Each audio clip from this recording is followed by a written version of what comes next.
Dans cette vidéo consacrée aux coopérations professionnelles, vous allez pouvoir apprécier la capacité de notre organisation à aider les collègues en difficulté. À un peu plus d'un an des élections municipales, nous avons été mobilisés au niveau départemental, au niveau régional et au niveau national pour assister les collègues dans le cadre du grand mercato qui malheureusement se met en place dès après les élections municipales. Les collègues qui sont concernés sont assistés au niveau départemental, mais surtout au niveau national par tout un réseau de médiation qui se met en place et dont vous allez pouvoir apprécier toutes les qualités.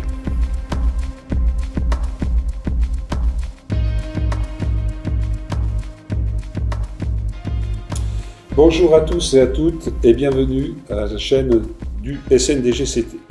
Après le message délivré par notre président national Stéphane Pinte, nous accueillons aujourd'hui dans les locaux du Centre départemental de gestion Loire-Atlantique à Nantes, Hélène Guillet, vice-présidente nationale chargée des coopérations professionnelles, DGS du CDG 44, et Yvan Bréjon, président régional Aquitaine, DGS de Pessac, pilote de l'axe trajectoire professionnelle.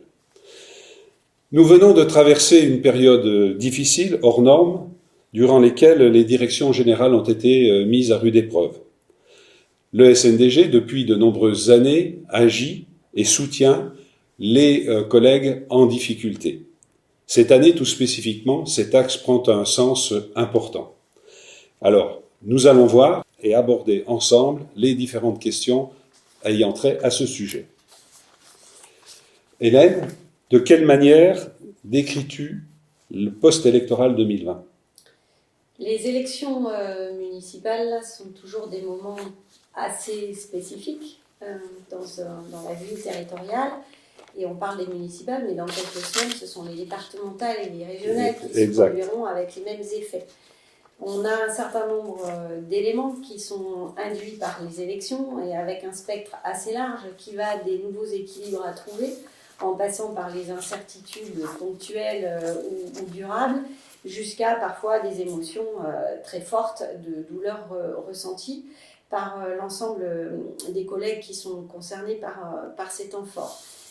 C'est en cela que la question de la solidarité professionnelle prend son sens et 2020 est à ce titre tout particulier pour trois raisons. La première, c'est évidemment la question de la crise qui a retardé le lancement du mandat et qui a privé ces acteurs de cette forme d'exaltation inhérente à un début de municipes.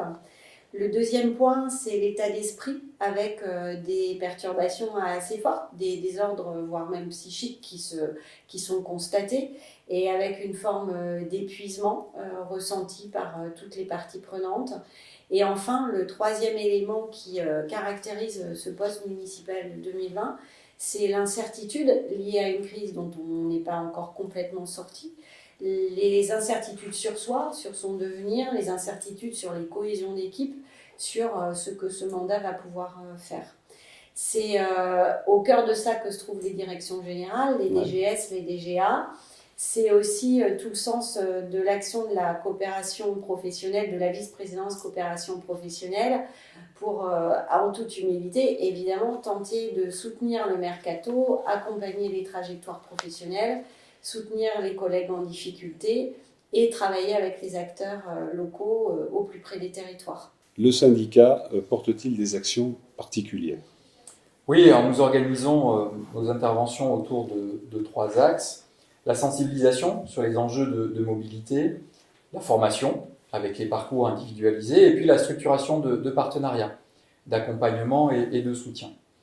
Et nous avons chaque année un temps fort autour du Congrès national qui permet aux congressistes de s'inscrire à des parcours d'ateliers pour les aider à prendre en main leur trajectoire professionnelle. Et lors du dernier congrès à Arras, le Congrès national d'Arras, nous avons construit ces ateliers sur trois thématiques, autour notamment de l'identification des compétences clés du manager de demain, sur les notions de leadership, de compétences comportementales, gestion de l'incertitude, management des managers. Ensuite, sur la quête de sens et l'expression de sa propre valeur ajoutée qui nous paraissent fondamentales. Et enfin, autour de l'idée de la construction d'un plan d'action mobilité propre, ce qui permet le tout d'anticiper les difficultés potentielles, de prévoir les différentes étapes, et puis travailler sa posture de recrutement et développer sa communication digitale.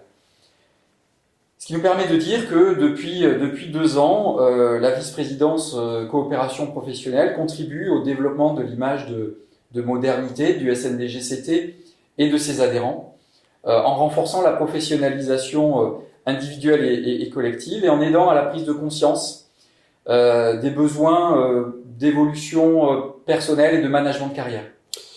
Tu nous parles de situations ou d'actions particulières. Comment le syndicat intervient-il? Et est-ce que tu peux nous mettre en lumière quelques exemples? Oui, alors on intervient à 2 niveaux finalement, hein. D'abord à un niveau national.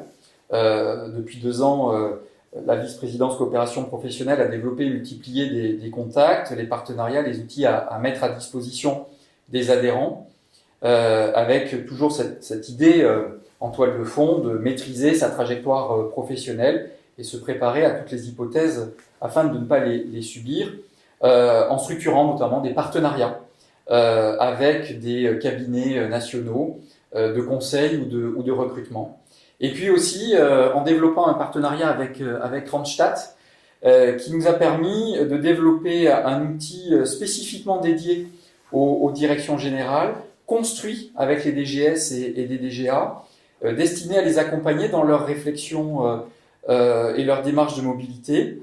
Et il s'agit véritablement d'un package à visée très opérationnelle et très complet que nous appelons le Development Center pôle public et qui est destiné à aider les uns et les autres à opérer les virages stratégiques, voire délicats, dans sa carrière et prendre conscience des forces de son profil sur lesquelles s'appuyer pour une plus grande efficacité.